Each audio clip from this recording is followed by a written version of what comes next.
ایک نئی آسٹریلوی تحقیق نے اس بات کی نشاندہی کی ہے کہ میگنیشیم سے بھرپور غذا ڈی این اے کو پہنچانے والے نقصان اور مختلف عوارض کا خطرہ کم ہوتا ہے۔ یونیورسٹی آف ساؤتھ آسٹریلیا کی سائنسدانوں نے 172 درمیانی عمر کے بالغوں کے خون کے نمونوں کی جانچ کی، جن میں کم میگنیشیم کی سطح اور ہوموسسٹین نامی جینیٹک امینو ایسڈ کے زیادہ مقدار کے درمیان مضبوط تعلق پایا گیا ہے۔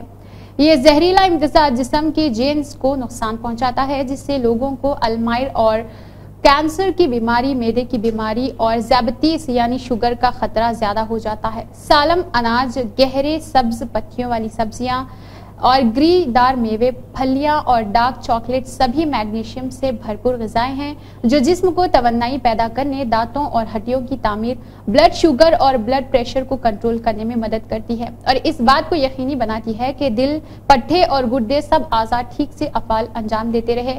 یونی ایس اے کے مالیکیولر بایولوجسٹ اور ڈاکٹر پرملا دیو کا کہنا ہے کہ میگنیشیم کی کم مقدار 300 ملی گرام فی دن سے کم بہت سی بیماریوں کا خطرہ بڑھا سکتی ہے، لیکن ڈی این اے کو پہنچنے والے نقصان کو روکنے میں اس کے کردار کا اب تک انسانوں میں مکمل مطالعہ نہیں کیا گیا ہے۔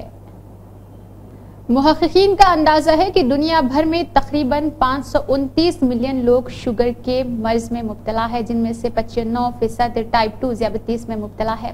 ذیابیطس کے شکار افراد میں دل کی بیماری، اعصابی خرابی، گردے کی بیماری، مسوڑوں کی بیماری اور موڈ کی خرابی اور بصری مسائل سمیت سنگین پیچیدگیاں پیدا ہونے کا خطرہ زیادہ ہوتا ہے۔ اگر ذیابیطس والے اشخاص کو ان میں سے ایک سے زیادہ پیچیدگیوں کا شکار ہے تو انہیں طویل طبی حالتوں کا شکار کہا جا سکتا ہے، جسے طبی کہا گیا ہے۔ ایمپریل کالج یعنی MLTSC اصطلاح میں لندن کے محققین رپورٹ کرتے ہیں کہ ذیابیطس نا کے آغاز کو 2015 تا 20 سال تک اور اس کے علاوہ MLTS صرف کے نتیجے میں MLTC کر دیتا ہے، بلکہ ان ذیابیطس کے شکار لوگوں میں متوقع عمر میں نمایاں کمی واقع ہو جاتی ہے۔ یہ تحقیق حال ہی میں نیچر میڈیسن نامی جریدے میں شائع ہوئی ہے۔ جب بچوں کے ڈیجیٹل آلات پر وقت گزارنے کی بات آتی ہے تو اسکرین ٹائم کتنا محدود کیا جائے، اس میں اکثر والدین پریشانی کا شکار ہو جاتی ہے۔ ڈنمارک کی یونیورسٹی آف سڈن ڈنمارک سے تعلق رکھنے والے ڈاکٹر جیسپر شمٹ پرسن کی سربراہی میں کی گئی ایک حالیہ تحقیق میں 9 عمروں کی ذہنی صحت پر کم اسکرین کی نمائش کے اثرات کو دیکھا گیا ہے۔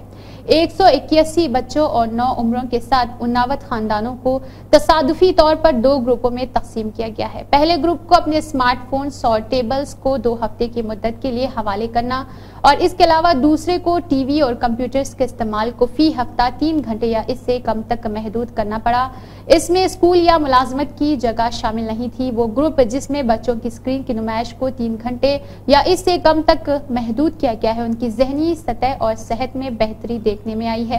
خاص طور پر ان میں جذباتی منظم دیکھے گئے ہیں اور ساتھیوں کے ساتھ مددگار، قابل غور طریقوں سے بات چیت کرنا نیز طرز عمل بھی بہتری دیکھی گئی۔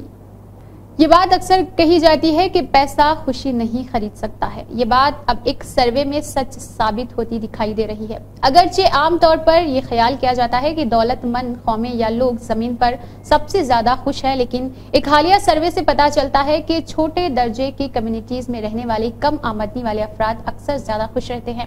عالمی سروے کی قیادت کرنے والے سائنسدانوں نے 5 براعظموں میں پھیلے 19 مقامات سے تقریباً 3000 افراد پر تحقیق کر کے اپنی معلومات اکٹھی کی ہے۔ اگرچہ ابتدائی طور پر اس معاملے کا مقصد چھوٹے پیمانے پر کمیونٹیز پر موسمیاتی تبدیلیوں کے اثرات کا جائزہ لینا تھا، جن میں سے اکثر مقامی تھے، تاہم محققین نے یہ سوال بھی شامل کیا ہے کہ لوگ اپنی زندگی سے کتنے مطمئن ہیں۔ معلومات اکٹھا کرنے کا یہ مرحلہ آسان نہیں تھا۔ محققین نے جن کمیونٹیز کا دورہ کیا وہ سب سے دور دراز تھے اور بعض اوقات انہیں جنوبی امریکہ کے جنگلوں، جنوبی ایشیائی پہاڑوں اور افریقی گھاس کے میدانوں اور صحراؤں کو عبور کرنے کی ضرورت تھی۔ ٹیم نے سروے کا مقامی زبانوں میں ترجمہ بھی کیا اور 100 سے زیادہ چھوٹے دیہاتوں سے منتخب افراد کے انٹرویوز لیے۔